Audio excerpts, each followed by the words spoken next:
यहाँ पर उपस्थित भाइयों और बहनों, अभी हम लोग सुन रहे थे डॉक्टर BN सुरेश जी को और इससे पहले श्री CK बिरला जी को।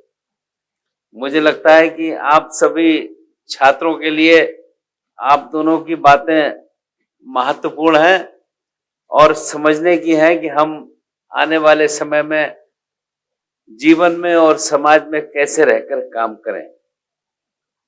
यहाँ पर उपस्थित आदरणीय कुलपति जी श्री इंद्रनील मन्ना जी, कुल सचिव डॉक्टर संदीप दत्ता जी, शासक मंडल के सदस्यगण, एकेडमी परिषद के सदस्यगण, संकाय के सदस्य, कर्मीगण, अध्ययनरत छात्र और छात्राएं और यहाँ पर उपस्थित पूर्व छात्र और छात्राएं, उपाधि ग्रहण करने वाले सभी हमारे प्रिय विद्यार्थी और उनके परिवारजन, प्रिंट और इलेक्ट्रॉनिक मीडिया के साथियों और उपस्थित भाइयों और बहनों।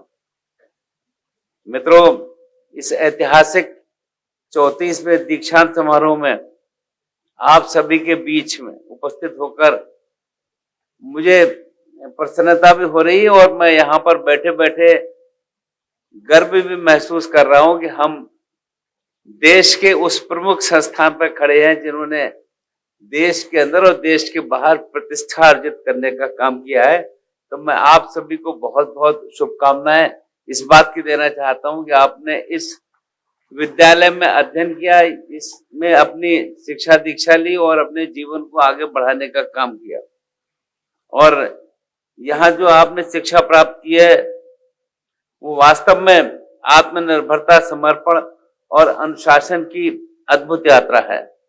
मैं आप सभी के साथ आपको और आपके अभिभावकों को और इस अच्छे संस्थान में पढ़ने के लिए सभी संकाय सदस्यों को हार्दिक बधाई और शुभकामनाएं देता हूं। प्रिय विद्यार्थियों, आज का यह दीक्षांत समारोह केवल शिक्षा का समाप्ति नहीं है, बल्कि आपके जीवन की एक नई शुरुआत है। ये आपके ज्ञान और संकल्प को साकार करने की दिशा में एक महत्वपूर्ण कदम है। आपकी डिग्री केवल एक प्रमाण पत्र नहीं है, बल्कि यह संकल्प का प्रतीक है। अपने ज्ञान और कौशल से समाज में पॉजिटिव परिवर्तन लाने का आप काम करें, मानवता के उत्थान में योगदान करें और खास तौर से देश के विभाग में एक महत्वपूर्ण भूमिका अदा करने का काम करें। शिक्षा का वास्तविक उद्देश्य केवल पुस्तक या किताबी ज्ञान नहीं है, बल्कि इसे हम समाज के लिए कैसे उपयोगी बनाएं। कुलाधिपति के रूप में मुझे बहुत प्रसन्नता हो रही है कि BIT मिश्रा ने आपकी सोच को जिस ढंग से विकसित किया है और आपके भविष्य को इस रूप से तैयार किया है कि जीवन में आने वाली चुनौतियों का आप सामना भी करेंगे और समाधान ढूंढने की दिशा में भी काम करेंगे। बदलते हुए समय में जब हमारा देश हर दिन नई तकनीक और नई चुनौतियों के अवसर के हिसाब से काम कर रहा है, तो हमें विजन और क्षमता ऐसी होनी चाहिए जिससे हम अपनी राह से अड़िग भी न हो और समाज के उत्थान में योगदान दे सकें। और मुझे विश्वास है कि जो ज्ञान और मूल्य आप लोग सीखेंगे वो देश की प्रगति में योगदान करने का काम करेगा। मैं इसलिए इस बात को कहता हूँ कि इस समय देश को जो सरकार मिली है और वास्तव में हमारे देश के वर्तमान प्रधानमंत्री जिस प्रकार से काम करते हैं, उन्होंने जो विजन दिया है 2048 का, हम सब इस बात को समझते भी हैं और हम उम्मीद करते हैं कि आने वाले कुछ समय में अब दुनिया में हमारा देश एक तीसरी बड़ी ताकत के रूप में उभर कर आ रहा है और हम इस पहचान के साथ काम कर रहे हैं। और हम जिस प्रदेश में हैं, झारखंड राज्य एक समृद्ध सांस्कृतिक धरोहर, खनिज संपदा और सुंदर प्राकृतिक संपदाओं के लिए जाना जाता है। और हम इतना ही कह सकते हैं, जब इस राज्य का गठन हुआ था तब लग रहा था कि वास्तव में ये देश के पहले राज्यों में एक माना जाएगा। पर मैं इसके ऊपर कोई टिप्पणी नहीं करना चाहूंगा, पर हमें लगता है कि अब वो समय फिर आ रहा है कि कैसे हमारा ये प्रदेश देश का पहला प्रदेश माना जाए और हर रूप से माना जाए। खास तौर से इस पढ़ाई का जो क्षेत्र है उसमें आपने जो दुनिया में नाम अपना बनाने का काम किया है वो अपनी पहचान बनाने का काम करता है। तो मैं आप सभी को इसके लिए बहुत बहुत शुभकामनाएं देना चाहूंगा। लेकिन आज हमारे राज्य में ऐसे ऊर्जावान साथियों की जरूरत है जिसे उन्नति की ओर आगे ले जाएं, और आप लोग इस काम में सक्रिय साथियों में से एक हैं। विज्ञान और प्रौद्योगिकी के आयामों में उदय के साथ साथ झारखंड अपने कुशल युवा इंजीनियर और प्रबंधकों के साथ नई संभावनाएं प्रस्तुत कर रहा है, और इस योगदान में इस दिशा में आपका अत्यधिक महत्व है। मैं आप सबको इसके लिए बहुत बहुत शुभकामनाएं देना चाहूंगा। मुझे कहते हुए गौरव हो रहा है कि वीआईटी मेसरा न केवल झारखंड बल्कि पूरे देश का एक प्रतिष्ठित संस्थान है। यहाँ के पढ़े बच्चे देश और अंतर्राष्ट्रीय स्तर पर अपनी योग्यता से संस्थान और देश का नाम आगे बढ़ाने का काम कर रहे हैं, और ये संस्थान निरंतर नए नवाचार और अनुसंधान में अग्रणी भूमिका निभा रहा है, और इसको कैसे विश्व स्तर पर हम विशिष्ट पहचान बना रहे हैं ये हम सबकी समझ में आ रहा है। संस्थान अपने तकनीकी सुविधाओं, शिक्षण योग्यताओं एवं उपलब्धियों के कारण नेशनल असेसमेंट एवं एक्रीडेशन काउंसिल नेक और national board of accreditation NBA में मान्यता प्राप्त कर एक अग्रणी संस्थान के रूप में देश विदेश के रूप में जाना जा रहा है। और ये संस्थान उद्योग की बदलती जरूरतों को पूरा करने के लिए शिक्षण में उत्कृष्टता के साथ साथ अपने पाठ्यक्रमों में विकास और नए बदलाव की दिशा में प्रतिस्पर्धा दिखा रहा है। विशेषकर नई शिक्षा नीति, न्यू एजुकेशन पॉलिसी हमारी सरकार ने जो शुरू किया है वो वास्तव में ऐसा स्वरूप है जिससे आने वाले समय में बदलाव हम सबकी समझ में आ रहा है।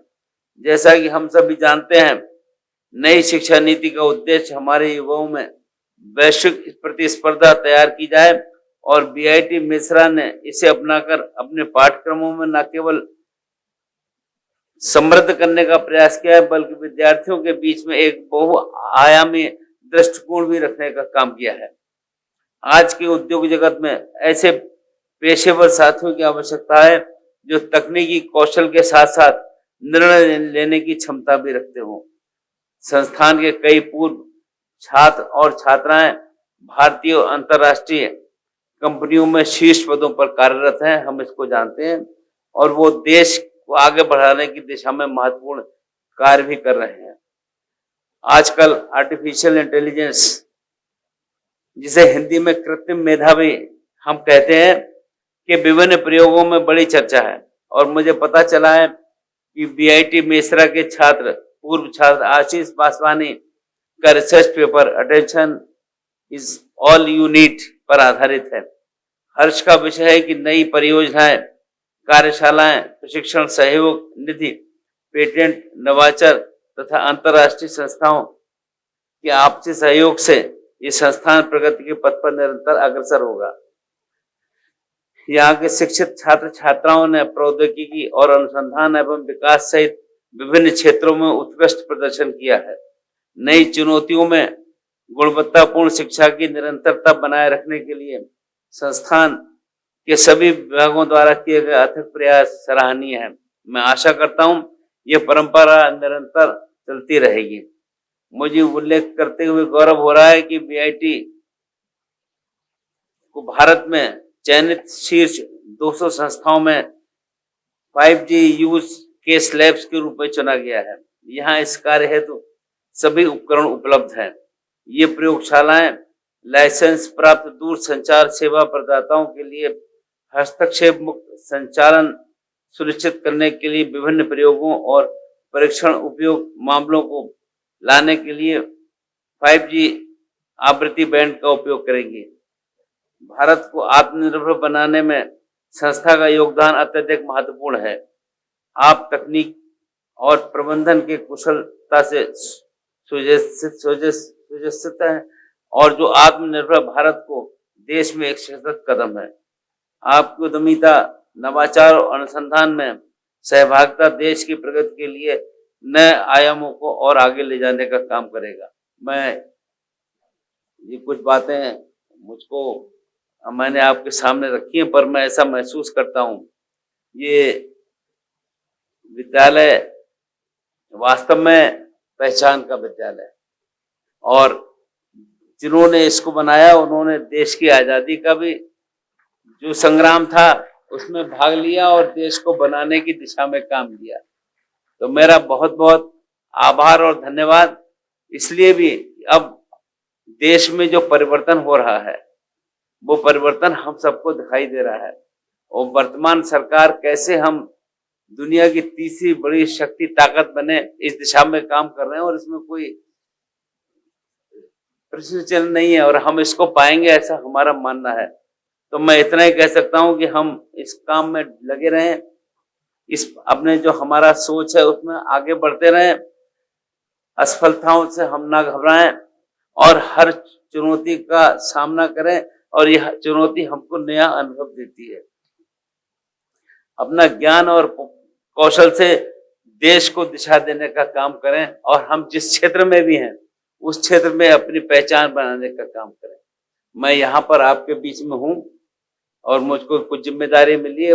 मेरा सौभाग्य है कि आपके बीच में मुझको आने का अवसर मिला, पर मैं यहाँ पर बैठे बैठे सोच रहा था कि आप लोग जिस क्षेत्र में काम कर रहे हैं, एक काम करने की सीमा होती है, काम करने का समय होता है। तो मैं भी इत्तेफाक से लोकसभा में उतने समय से हूँ जितने समय शायद आप में से जो साथी सेवा में जाएंगे उससे कम ही सेवा करेंगे। मुझको लोकसभा में कार्य करते हुए इतना समय हो गया, और मैं इतना कुछ मुझे लोकसभा के सदस्य के रूप में अनुभव हुआ है कि मैं महसूस करता हूं कि इस समय देश को क्या आवश्यकता है और हम लोग कैसे किस प्रकार से काम करें। और आज वास्तव में आजादी के बाद हमारे देश को जो स्वरूप मिलना चाहिए था, हमें लगता है उसमें अभी बहुत कुछ करना बाकी है, और ये सारा काम आप लोगों के कंधों पर ही निर्भर करता है कि आप नौजवान लोग देश में काम करें और जिस क्षेत्र में भी आप जाएं अपनी पहचान बनाने का काम करें। और हम ऐसा महसूस करते हैं कि हमारे आदरणीय देश के प्रधानमंत्री जिस प्रकार से 2047 में हिंदुस्तान के बारे में जो कल्पना कर रहे हैं, जो तीसरी विश्व शक्ति अगले 5 वर्षों में हम बन जाएं, ये हम सबकी समझ में आता है और इसमें कहीं कोई संदेह भी नहीं है। तो मैं एक बार पुनः आप सभी साथियों को बहुत बहुत शुभकामनाएं देते हुए और इस विश्वास के साथ कि वास्तव में 2047 तक हम विकसित भारत के सपने को साकार भी करेंगे। और मैं एक बार फिर से सभी डिग्री प्राप्त करने वाले विद्यार्थियों को बहुत बहुत बधाई देता हूं और उनके उज्जवल भविष्य की कामना करता हूं कि वह जहां भी रहें पहचान बनाए और अपने इस संस्थान के नाम को कैसे हम रोशन करने का काम कर सकें। आप सबका बहुत बहुत धन्यवाद। जय हिंद, जय भारत।